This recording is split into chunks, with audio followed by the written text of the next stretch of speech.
The story goes that Romania's bottomless well of tyranny, catastrophe, and overall human misery can all be traced back to one terrifying ruler. Welcome to Watch Mojo, and today we'll be discussing the most infamous dictatorial leaders throughout history. He gave us the KGB, he gave us the Soviet labor camps, he gave us summary executions. We don't know how many people died at his hand.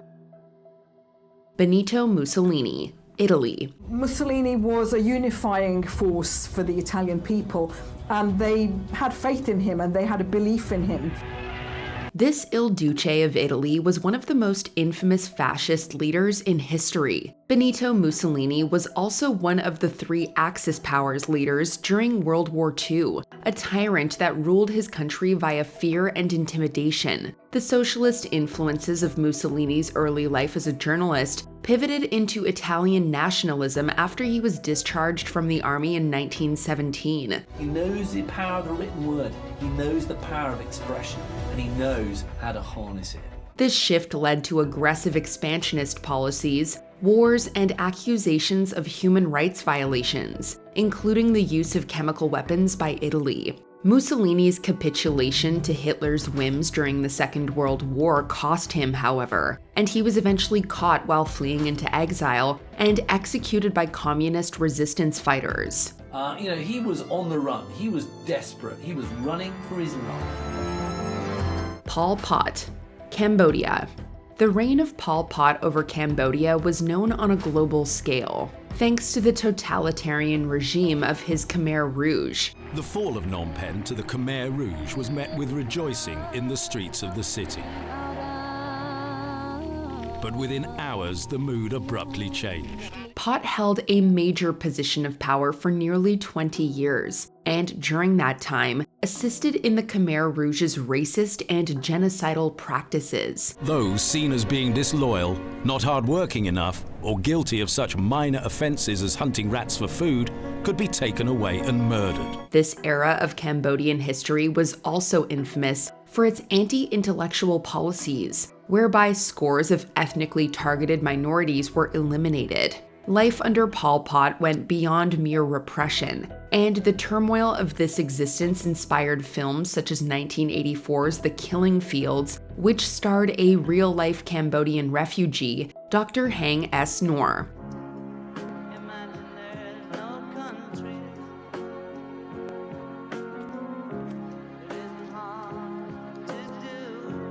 Kim Il-sung, North Korea. Kim Il-sung is everywhere in North Korea. Pictures of the country's founder adorn every single building and home, along with his son Kim Jong-il. The current political climate of North Korea didn't come to pass in a vacuum, but was instead shaped by generations of leaders. Kim Il-sung, one of the country's most notorious tyrants, founded North Korea and established a family dynasty that has essentially forced a restrictive cult of personality over its citizens' daily lives. Kim Il-sung's political philosophy was known as Juche, which aimed to make North Korea a self-sufficient and sovereign state, independent of foreign economic or military aid. However, these policies led to economic stagnation and a nationwide famine in the 1990s. Even today, freedoms of the press and speech in North Korea remain heavily controlled and restricted. Kim Il-sung transformed the once prosperous and peaceful kingdom into a dictatorship that emphasizes war over human rights. This legacy has been carried out by his descendants into the 21st century. Saddam Hussein, Iraq.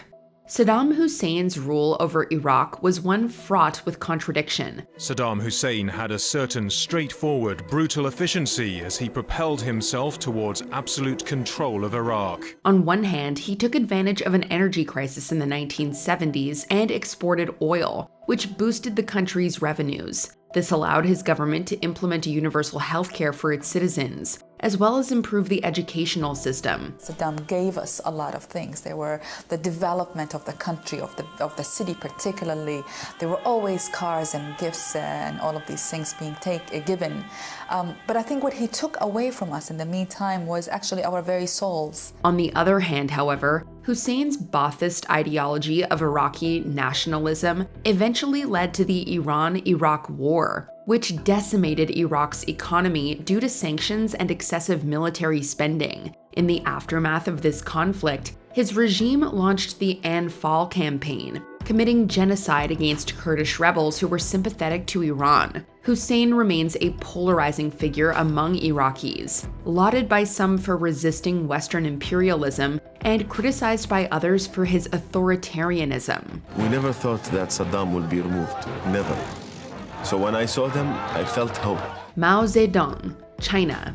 Over the years, many ruthless world leaders and tyrants have drawn inspiration straight from the political playbooks of China's Chiang Kai-shek and Mao Zedong. The Red Leader's blueprint for conquest, protracted guerrilla war, united front, elimination of all opposition, has accomplished its aims. Mao founded the People's Republic of China and was responsible for the deaths of millions, thanks to what became known as his Great Leap Forward. This ambitious push to transition China from an agrarian society to an industrialized one came at a devastating cost, as millions sacrificed their lives due to famine. Mao's cult of personality also resulted in an anti-intellectual persecution, totalitarian control, and the mass execution of countless dissidents. Teachers were the target of the political campaign.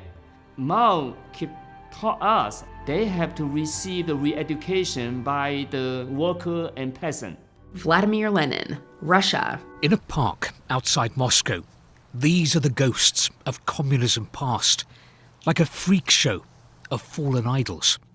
And the red star of this show is Vladimir Lenin. The former Soviet Union possesses a long-standing legacy of chaotic and often violent political tumultuousness. Vladimir Lenin rose to power via the October Revolution of 1917, in an armed coup that set the stage for his Bolshevik government. Leninist policies would dictate Russia's political course for decades, but it was also widely known for seeking out opposing voices and silencing them permanently. This era of Red Terror may have officially come to a close by the end of the Russian Civil War in 1922, but the same tactics of brutal control continued well after Lenin's death, as Joseph Stalin stepped in to fill the political void. Vladimir Lenin is little more than a museum piece now to most Russians, a curiosity, a relic of a lost world. Ismail Enver, Ottoman Empire, also known as modern-day Turkey.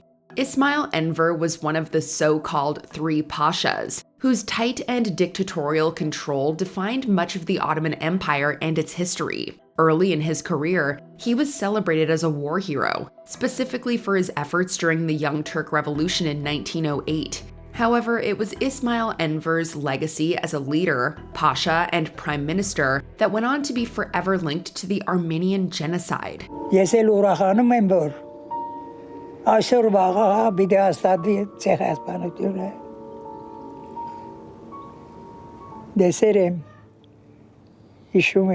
Enver's admiration of Germanic political policies served as tinder for the fires of racism and ethnic cleansing that defined the genocide. He was later tried in absentia for war crimes and convicted, although the official sentence of death was never formally carried out.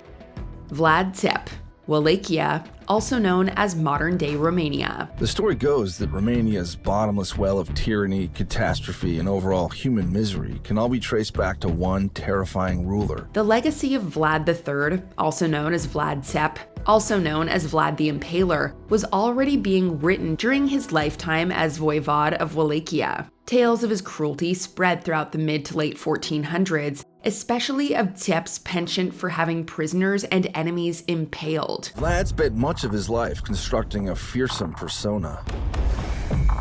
In some ways, his reputation was so extreme that it haunts the entire world. Yet, in what is now known as Romania, there were still some who saw Tep as a war hero, thanks to military campaigns against both regional boyars as well as the Ottoman Empire. Still, the legacy of this Eastern European prince is better known today for his reign of brutal violence and total control over a dangerous region, as well as for inspiring the legend of Count Dracula. His subjects called him prince.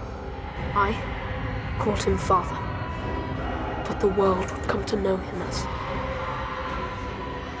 Dracula. Joseph Stalin, the Soviet Union. During what many historians term Stalin's reign of terror, No one was safe from his ambition. A Stalin-led Soviet Union may have joined the Allied nations during World War II, but that still does not erase this complicated leader's reputation as a paranoid tyrant. His adaptation of Marxist and Leninist political ideas would eventually spread so heavily into totalitarian control that it earned the new moniker of Stalinism. This was a cult of personality, a country that was led by this idealized image of one man and his vision of total control. In terms of ruthlessness, bloodlust, Stalin remains one of the greatest villains of the 20th century. Freedom of the individual was held down and punishable by death under Stalin, with work camps, or gulags, springing up to house Soviet prisoners. Overall, the shocking death toll from his tyrannical rule is said to have numbered in the millions. He gave us the KGB,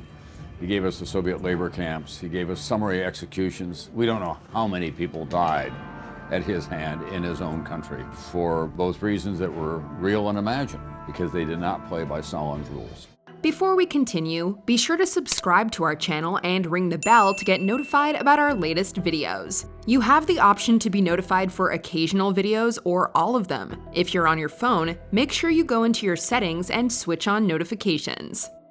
Adolf Hitler, Germany. Adolf Hitler was a fanatical leader, a megalomaniac who led his country and many others into the abyss. It's perhaps the most obvious name to appear on this list, yet it remains important to study the coal-black legacy of Adolf Hitler, if only to ensure that it never happens again. Hitler was a demagogue, one that exploits the innermost fears and concerns of people in order to gain political power or influence. His policies of ethnic cleansing and totalitarian control over Germany through the Nazi political party created seismic cultural reverberations that are still being felt today. But it wasn't only the Jewish people who felt suffering as a result of the Holocaust and Hitler's Germany. Millions of those deemed undesirable under Nazi doctrine also experienced persecution during this era, including some German citizens. We'll be endlessly fascinated by what A, drove him, and B,